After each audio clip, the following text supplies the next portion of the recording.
After over 25 runs through Salt and Sanctuary, I have officially tested each and every weapon type. This includes all physical weapons, prayers, firebombs, and even the hidden dark spells. I can officially confirm that everything in this game is more than viable. Most options are straight up incredible as long as you learn their one move that hits the hardest. So to commemorate this experience and end my Salt adventures with a bang, we're gonna use them all. Can we beat every boss with a different weapon type? I'll display a ranking out of 10 for each to give you an idea of how I feel about the weapons. None of these are low because again, all this stuff is strong as heck. Then at the end, I'll give you my top 5 ways to play through Sanctuary. So without further ado, let's jump right in. The class we need to choose is Cleric, granting us several holy pages to buff up with against Unspeakable Deep, also granting us a one-handed hammer. Mountain Breaker is my favorite pick for its sheer size and raw power. You get quicker, hard-hitting strike attacks that are much easier to get in. The early game is a little difficult, however as you move closer to the final boss, everything becomes much weaker to strike. The heavy attack sees great use as you do a slow overhead swing, bringing it down to see large numbers. Can't go wrong at all with this option, though most one-handed hammers aren't all that unique or standoutish.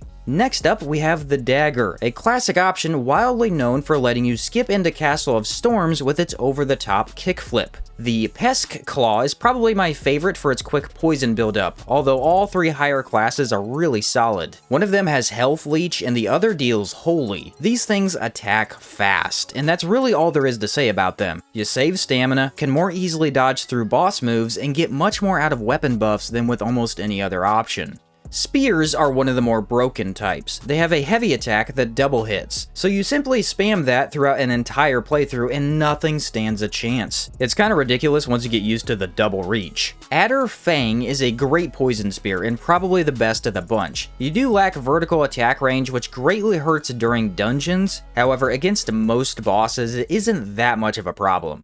One-handed axes are my personal favorite one-handed weapon type. These deal both slash and strike damage, so nothing ever feels like a wall or a health sponge. Red Guillotine is by far the best option as it has excellent damage and comes with innate health leech on it. A more rare trait that is quite handy as you can imagine. The downside is a very bland moveset. You don't really get anything super cool to combo with, other than a running jump forward type move. Mostly spam R1 and keep doing that forever. But the damage and consistency throughout the entire game is unmatched. Also, it's one-handed, so you can very easily avoid attacks without tight timings.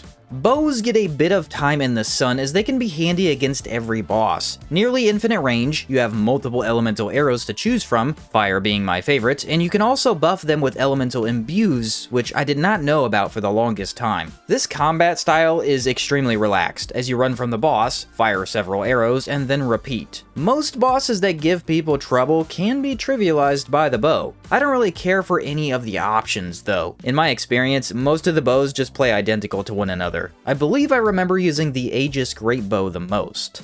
Everybody knows about the Great Swords, because these are by far the most popular and powerful weapon type, at least for the actual physical weapons. You gain an enormous amount of reach that is nearly unmatched, but you also still keep the good speed of smaller weapons. The Stagger is insane, and these come with special scissor variants that chop at your enemies like actual scissors. Every single Great Sword is overpowered. You can't go wrong with any of them really, though the Black Widow is probably my favorite because you find it after like the second boss. However, you have to try out either Jaws of Death or Northern Cross at some point. Those are the scissors, and man, they are something else. All around easy weapon to get used to, and it carries big time. Oh, so you like big damage, do ya? Well, the Great Hammer is probably up your alley. Very slow, making it hard to get hits in. Has a lot of animation time, so your dodges are always just in the nick of time. But just look at the damage. Anything weak to blunt or strike damage gets flattened. You could actually only upgrade the first Great Hammer you find to +3 and be good. Pull it out when slash isn't ideal and it's a monster. I would unironically recommend the basic Warhammer or the Obsidian Pillar for the most part. Bone Crusher was my favorite for better damage, but it is slow and a tad harder to work with. The whip is something people could easily overlook, mainly because the Souls series has done them so dirty over the years, and most other games don't even add in a whip type. Well, these are surprisingly reliable, some of the better reach you can find, and it's unique for having some of the most options in the entire game. You have a sword whip, which is cool, fire whip, poison, holy, all kinds of stuff. Personally though, none of them compare to the Phoenix Tail, a sword whip that acts as a sword until you heavy attack, where it turns into a whip. It's an earlier on option and deals fire damage, making it one of the best weapons overall. They lack a solid vertical attack that does tend to be more annoying at times, however it has an inherent fun factor that bumps it up as well. Another very popular option is the pistol. On the surface, it loses to bows as they have only half the range. You don't really feel that though, as these are amazing when up close. First off, you have top-notch damage with several different bullet types to throw in. Lightning shot is great, and it's very good at staggering, mainly because you can rapid fire so quickly. The range, I would say, is about slightly less than half the screen, meaning you still have a ton of room to work with. Amazing for several bosses who fly or are not fun to fight up close. Not to mention, these are an offhand, making them a great secondary option to complement whips, hammers, swords, all kinds of stuff. They make dungeon areas far easier and are plain fun. All 5 options are more than solid, though the holy dealing loosened musketoon is my favorite as it is slightly easier to get. For one of my least favorite picks, we have the poleaxe. A similar style to what halberds are, you get a slightly worse spear, but also a slightly better one. The moveset is much better suited for attacking up compared to spears. However, I far prefer the double poke of the spear. These have a few cool combo moves you can pull off, though in my experience they do abysmal damage for seemingly no reason at all. There's not much wrong with them except they feel like using a worse greatsword 9 times out of 10. Most of the good ones are also not available until a decent way into the game. Probably just stick with the infantry poleaxe until you can get the naginata. You probably wanted me to bring up firebombs during all this, and in fact, I'm going to. Firebombs are awesome. You have fire damage, physical explosions, and holy pots. The fire's by far your best pick as it stacks like crazy. There's a special ring you can find that makes these stupid strong. As long as you have that, you can beat the entire game with just pots, and it's very fun. Mostly because the fire pots deal damage and sit there after dealing even more damage. So if the boss doesn't move much, they die fast. However, there are several points where these are terrible, and they seem to fall off pretty heavily towards the end of the game. Not really in an unplayable kind of way, it's just that they take a lot longer to work. Another absolute must try is the Reaper class. Scythes are always cool because they're quite literally edgy. Because they have a sharp edge, you know what I mean? Anyway, they probably have the best combo move in the entire game. After one attack, hold up and attack again. This pulls out a spin that puts in work and looks cool. You end up using this move over 1,000 times in a playthrough, and yet it still never gets old. The damage is amazing from these, and they have several options. Purifier is a bit better than most with its holy damage. Incantations are the biggest easy mode ever. They provide the fastest / highest damage for almost no downside. Collect the Lightning Storm Incant as fast as you can and watch the game crumble. These require no weapon upgrades to make work and will annihilate even without a ton of magic. Most broken thing in the game by far. Time to use a Great Axe against the Great Axe. If great swords weren't so ridiculous, these would be the best two-handed type, because like the smaller axes, they have split damage, always hitting with both slash and strike. If you want an easy playthrough, these feel like it. Obviously, you need to get past the slower swing speed and try to be more patient, but they deal chunks at a time and became one of my favorite picks throughout the series. The Coveted is really hard not to pick up as it's the literal boss, and it feels like a boss when you use it, trust me. Charge heavies are the way to go as your results are very pleasing to the eyes.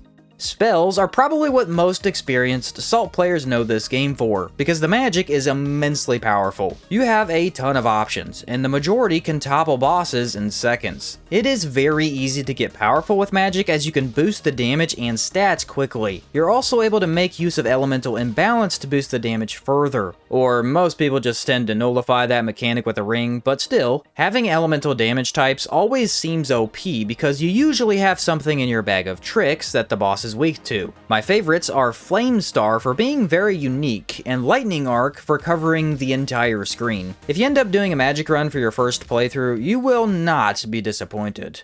Now, technically, fist only is an option. You can discard all weapon types that a sane person would use and instead bash large monsters with your bare hands. Equipping the twin metal ring and an armor piece for your arms that is in a chest outside Dome of the Forgotten, you get a large boost to unarmed damage. Now also go drink some golden wine and you're in business. For this run, it was tough, as you need lots of strength for it to be good. Impossible for me, since I need 100 different stats to wield everything. But even still, this was doable. The weird thing is, they aren't just an option, they're kind of good. Optimally set up, they perform better than firebombs even. It's mainly for challenge runs of course, but unlike most similar games, it isn't painful at all to pull off.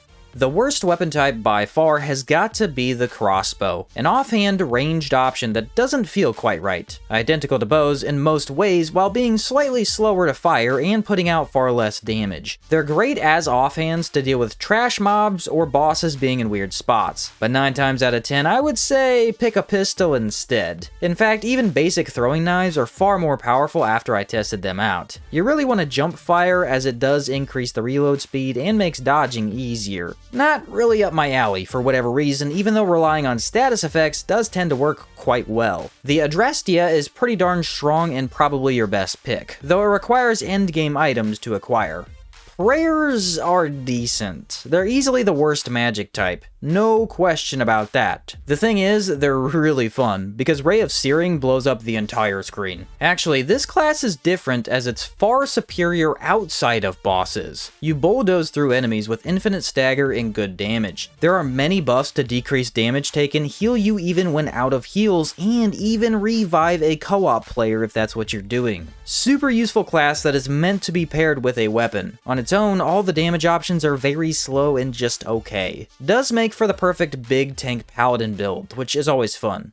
Swords have a really weird place in Sanctuary because they're treated as long daggers. Scaling is identical, and they feel eerily similar. Of course, this makes them consistent, but not my favorite. Slash is a weak damage type later on, so you feel great at first until mid-game where you get all confused. And you don't get any crazy upgrades that make them ridiculous. That is, except for the Flint and Steel, a sword that is also a gun. Can swing and shoot bullets. By far the most interesting option that can be buffed to put out juicy numbers. Very fun to do a double pistol build with this, and it grants some extra range that swords are heavily lacking.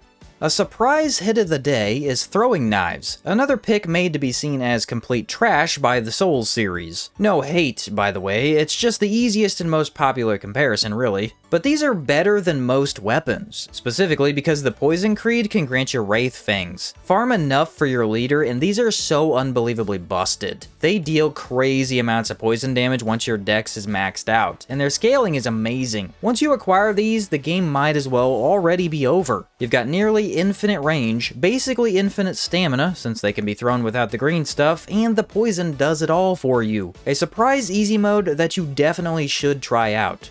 Of course, we've reached the point in the run where there aren't really any weapon types left. So, to find a couple solutions to this, I first started with summons. There are very few of these. They're all related to the magic stat, and only one of them is any good. Static Geist summons a lightning bat or bird to attack that really goes crazy, but he doesn't feel like a full summon, only lasting a few seconds. Instead, we use Flame Guardian and Lightning Ball. Flame Guardian is amazing, but very slow. Lightning Ball is terrible, and also very slow. Technically, wands are their own weapon type, so you can use magic alongside one-handed weapons. But there's virtually no difference between how well spells perform with wands and staves. Staves are way better, don't get me wrong, but spells are just really good either way. As for summons, they are not good. Not good at all. Would not recommend trying to do a summon-only run. In order to stretch this challenge to its furthest, we're adding in dark damage. This comes from the Hidden Creed, where you can purchase a few dark spells. It's weird. Regular magic outperforms it for the most part and is easier to get, as dark arrows are horrific and mainly meant to help you stun bosses rather than actually damage them. Dark coil is good, but dark reach is far better and kinda just an upgrade version of that spell. So you'll mainly use dark reach, a long range blast of dark magic. Pretty simple concept that will destroy for you. Requires beating a lot of the game, having class 5 magic and dying to a creed need to get a bloody writ. But at least all that effort does seem worth it. Many people argue it's the best spell in the game, and there's no good way to argue against that. For our last weapon type, we have shields. These are something you do not need at all in this game. Salt and Sanctuary is heavily built around dodging attacks rather than blocking them. Heck, they even give you a ring to incentivize dodging. But what happens if you decide to shield instead? I grant you, the ultimate easy mode. Yes, fights will take forever, but nothing can kill you. To do this, you want Ashen Effigy, the best shield that blocks almost 100 of most damage. Then you want to go and acquire the Lamprey armor set. Both the shield and the armor set have a Thorns effect. Anytime the boss hits you with physical damage, they will take some, thus letting you embarrass the final boss by forcing him to fight himself. The problem is this doesn't work with magic. Several bosses are impossible like this, as they never deal any physical damage. Even still, the shield works, as it blocks all the damage, letting you, say, throw daggers to build up poison. Also, the damage from thorns isn't nothing. This was surprisingly good, although Nameless God does like to grab you, which you have to heal through. There you have Salt and Sanctuary beaten using every single weapon type. I hope I didn't miss any, and I don't think I did. For our honorable mention, we have the shield. You don't really need to use a shield in this game, but I had a lot of fun using thorns to defeat the boss, and being able to block 99% damage with the HP regen ring healing me up is awesome. One of the more interesting things I've done in this game. As for the top 5 best weapon types, we have as follows. Number 5, the Axe. Swings quickly and deals both types of physical damage, making it very reliable. Also has a variant that heals you on attacks, which is super strong. Number 4, Throwing Knives. Very, very easy to use. Lets you stay at a safe distance and deal nutty damage. Number 3, Greatsword. It might not have strike damage, but it's so darn good anyway. Scissors are amazing as a weapon type, and the stagger often keeps bosses from even moving at all. Number 2, Spells. Magic has a lot of variety to offer even for such a small game. There are several ways to build around it, and it always hits for ridiculous damage. Number 1, Incantations. Incantations are just way over the top, mainly just because of Lightning Storm. This incant requires nothing to be good, infinitely stunlocks bosses in place, deals with dungeons in seconds, and cuts down health bars like no other. It is, in my opinion, the strongest thing in the entire game. So there you go, guys, my last Salt and Sanctuary video in this series. It's been a lot of fun, and I really feel like I got to know this game. The Creed system is why I like it so much, definitely the most interesting and engaging mechanic present. On top of that, there's something unique about each of the weapon types. Once you figure out what that is, you can lock in and take down anything. Hopefully you guys enjoyed this video, and if so, don't forget to like and comment down below. Let me know what weapon type in Salt and Sanctuary is your favorite overall. The next game we're going to continue this all weapon type series with is probably Lies of P. I'm really enjoying that game at the moment, and I want to try out a bunch of the weapons. I would also like to try out Salt and Sacrifice runs in the future, as currently we are making our way through Outward with all the weapon types as well. Likely I'm going to change things up a little bit in the future to cut down on how long some of these take to make. But yeah, hope you guys are excited for that. Thank you so much for watching, and I'll catch you next time.